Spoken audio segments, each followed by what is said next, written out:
आम वाली चुड़ैल। ताजा ताजा मीठा मीठा आम, रस भरा आम, लो भाई मीठा मीठा आम खा लो। आम वाली की आवाज सुनकर वहां के लड़के लड़कियां, बच्चे बूढ़े सब के सब आम खाने के लिए दौड़ पड़े। बच्चों, आम लेने तो तुम आ गए, मगर आम के पैसे कहाँ से आएंगे?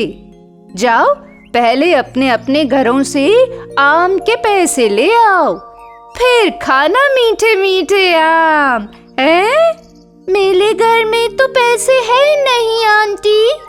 तो कोई बात नहीं मुन्ना, तुम तो बड़े ही प्यारे बच्चे हो, तुम्हें तो मैं मुफ्त में आम खिलाऊंगी। हाँ ले ले ले, खा ले। इस तरह आम बेचने वाली एक गांव से दूसरे गांव में जाकर आम बेचने जाती और फिर शाम को अपनी खाली टोकरी लेकर जंगल से गुजरती हुई एक खंडहर के पास पहुंचती। वहां खंडहर के बीचों बीच एक बड़ा ही सुंदर आम का पेड़ था। आम वाली जैसे ही वहां पहुंची, उसके पीछे पीछे आम खाने वाले सभी बच्चे भी उस खंडहर तक पहुंच गए। ऐ सुनो बच्चों, अब से तुम सारे के सारे मेरे साथ ही रहोगे यहाँ। देखो तो कितना बड़ा और कितना सुंदर आम का पेड़ है ये। जब तक मन करे तब तक यहाँ से तोड़ तोड़ कर आम खाना, कोई मना नहीं करेगा तुम्हें, है? हाँ आंटी, हम लोग आम खाने के लिए तो आपके साथ यहाँ तक आए हैं। और फिर वो बच्चे जैसे ही उस आम के पेड़ के करीब गए कि उस आम के पेड़ के इर्द गिर्द अपने आप ही एक घेरा बन गया, जिसमें वो बच्चे कैद होकर रह गए। वो आम वाली भी अब अपना रूप बदलने लगी। आम वाली से एक भयानक चुड़ैल बन गई। आंटी, आपको क्या हो गया? आप तो बड़ी भयानक लग रही हो। अरे बच्चों, तुम तो बड़े मासूम हो। बच्चे यहाँ पर आम खाने आते हैं और मैं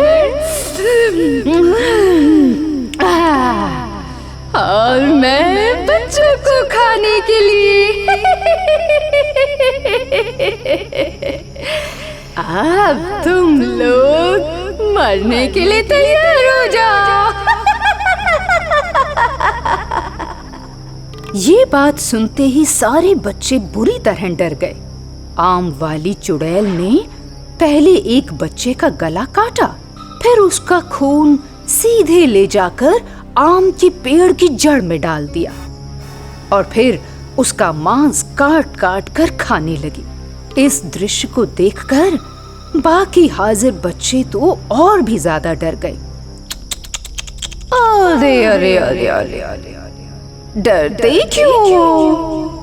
एक एक करके जब मैं तुम सबको मार के खा जाऊंगी ना, तब तुम सारे के सारे बच्चे भी इसी पेड़ की टहनियों पर लटक कर आम बन जाओगे।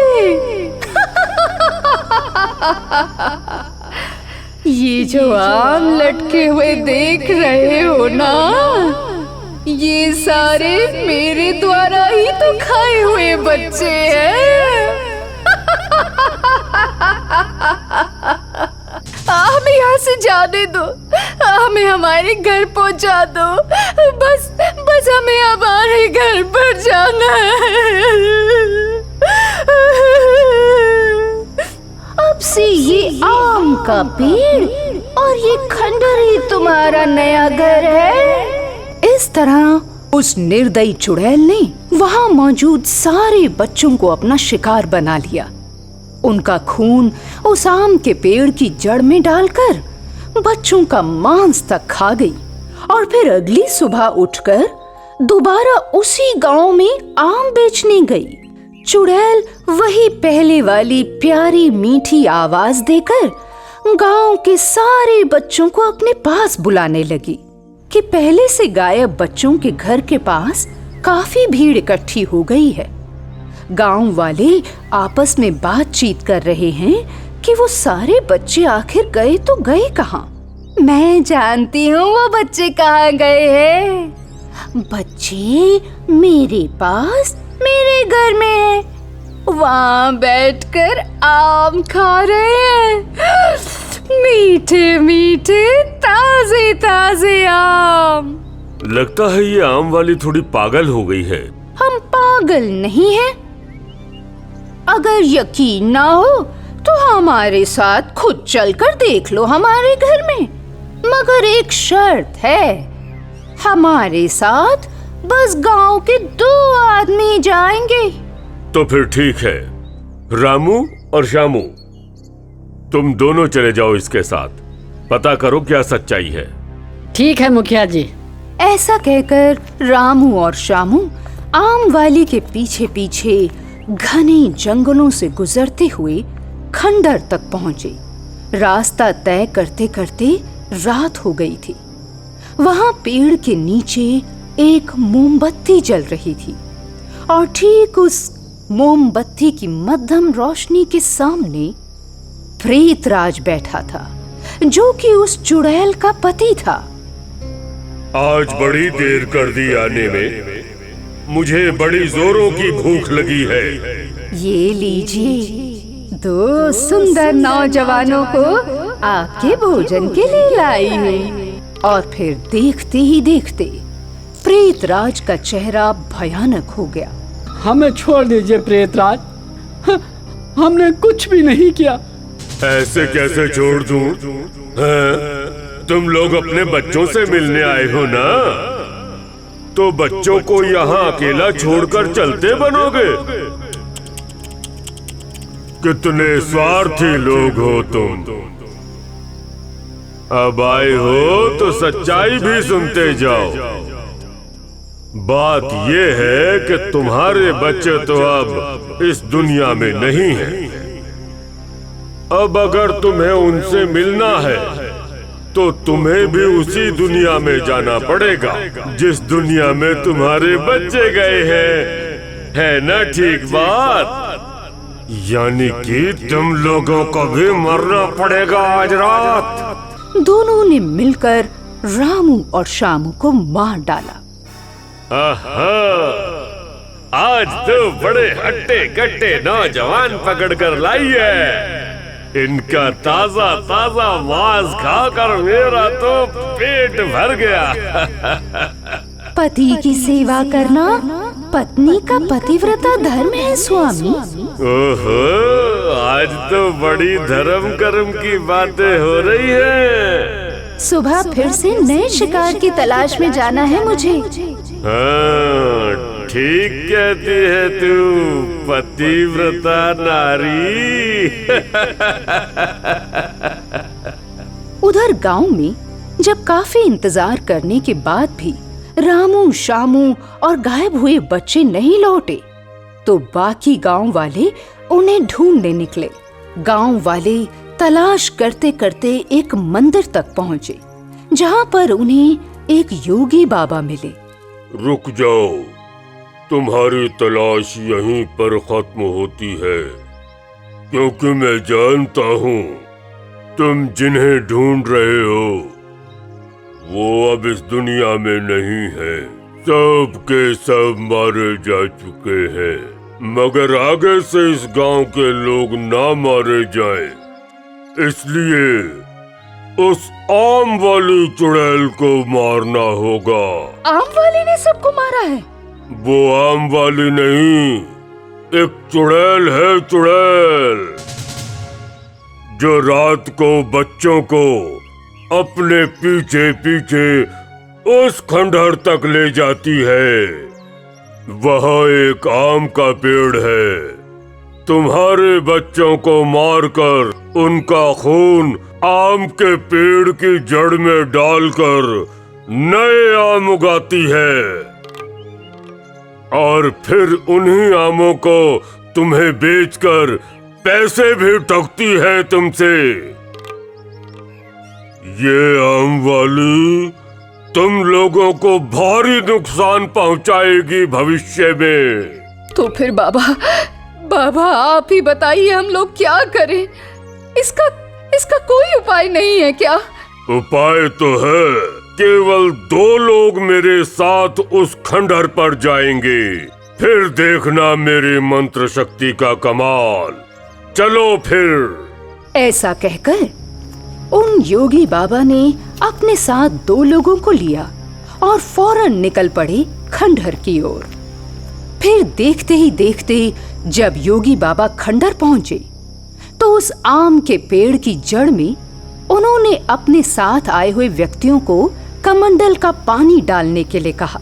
जैसे ही गांव वालों ने कमंडल का पानी उस पेड़ की जड़ में डाला कि पेड़ में आग लग गई। किसने पेड़ में आग लगाई? कौन है कमबख्त जो अपनी मौत को बुलाने आए हैं यहाँ? मैं हूँ। मैं अपने भाई की मौत का बदला लेने आया हूँ तुमसे। मेरे भाई की मौत के बाद मैं तंत्र विद्या सीखने जंगलों में चला गया था और उसी जंगल के बीचों बीच इस खंडहर में आम के पेड़ पर रहकर तुम लोग ये शैतानियां कर रहे हो। क्या तुम्हें भगवान का खौफ नहीं है? क्या तुम्हें दिव्य शक्तियों का खौफ नहीं है जो बेकसूर लोगों को मारकर नाश्ता बनाते हो? आज सब तुम्हारा हिसाब किताब होगा यहाँ। आज तुम दोनों मेरे मंत्र वाले पानी से बचकर नहीं जा पाओगे। मरने के लिए तैयार हो जाओ। जैसे ही योगी बाबा ने अपने कमंडल से वो मंत्र शक्ति वाला पानी उन दोनों पर छिड़का कि दोनों के दोनों उनसे माफी मांगने लगे। हमें माफ कर दो, हमें माफ कर दो योगी बाबा। योगी बाबा, आगे से हम ऐसा नहीं करेंगे। हम किसी का खून नहीं करेंगे। माफ कर दो। तो देखा आपने योगी बाबा की मंत्र शक्ति में कितनी ज्यादा ताकत थी। वो मंत्र सिद्धि वाला पानी जैसे ही प्रेतराज और उस चुड़ैल पर पड़ा कि दोनों की दोनों वहीं जलकर भस्म हो गए। सतपुड़ा के घने जंगल में बहुत सारे भूत रहा करते थे। सुनने में तो ऐसा आता है उस जंगल में भूत ही पेड़ बनकर खड़े रहते हैं और जो भी इंसान उस पेड़ के पास जाता है पेड़ की शाखाएं बढ़ने लगती हैं और एक ही झटके में उसकी गर्दन दबोचकर मार देती हैं और उसके बाद उसका खून पी जाती हैं, जिसके डर से कोई भी इंसान उस जंगल में प्रवेश नहीं करता। जब बहुत दिन से इंसान जंगल में नहीं गए तो सभी पेड़ वाले भूत भूख से कराहने लगे और आपस में बात करने लगे। हम लोग अपनी भूख कैसे मिटाएं? भूतों के बीच एक अहंकारी भूत बोलता है, हम लोग गांव की तरफ जाकर अपने अपने तरीके से लोगों के मान से अपना भूख मिटाएंगे और उनके खून से अपनी प्यास बुझाएंगे। इस तरह योजना बनाकर सारे भूत गांव की तरफ चल देते हैं और अपने अपने तरीके से लोगों को मार देते हैं। सबको गांव भेजकर अहंकारी भूत जंगल में ही रह जाता है। अहंकारी भूत पूरे जंगल में घूम घूम कर जानवरों का शिकार करके खाता है और मजे में रहता है। सभी भूत जब गांव में शिकार करके एक जगह इकट्ठा होते हैं तो उनका नेता अहंकारी भूत नहीं दिखाई देता। अहंकारी भूत चालाकी से सभी भूतों को भगाकर जंगल में अकेला रहकर घूम घूम कर शिकार करता और जानवरों को मार कर खाता। वो अब एक बहेलिया का रूप बना चुका था। हाथ में तीर और धनुष लेकर दूर से ही पशुओं और पक्षियों का शिकार कर दिया करता और धीरे धीरे वो जंगल के सारे पशु पक्षियों को मार कर खा गया और एक दिन वो जंगल में अकेला ही रह गया। पशु पक्षी न मिलने पर वो जंगल के पेड़ों से फल खाने लगा और मजे से रहने लगा। और दूसरी तरफ जब गांव के भूत एक जगह इकट्ठा होते हैं और वहां अपने अहंकारी भूत को नहीं पाते तो सोचने लगते हैं, हमारा अहंकारी नेता कहां गया? अहंकारी जरूर कोई न कोई चाल चल रहा होगा मीठा तो बहुत बोलता है, लेकिन हम लोगों से नफरत करता है। हमेशा कोई न कोई नई चाल चलता रहता है। हम सभी को धोखा देना अब उसकी आदत बन चुकी है। उसको छोड़ देना ही उचित है। नहीं भाई, अहंकारी भूत चाहे जो करे, उसे छोड़ना उचित नहीं, इसलिए कि हम सब में सबसे ज्यादा ताकतवर वही है। अगर कोई घटना घटित होती है तो वो हम सब के काम आएगा। दूसरे भूत के कहने पर सभी उसकी बात को मानते हैं और अहंकारी भूत की खोज में निकल पड़ते हैं। गांव में वो कहीं नहीं मिलता तो फिर सभी जंगल की तरफ निकल पड़ते हैं। सभी भूतों को जंगल की तरफ आते हुए अहंकारी भूत देख लेता है और उनसे कहता है, ये पूरा जंगल हमारा है, अब तुम लोग गांव की तरफ ही जाकर रहो।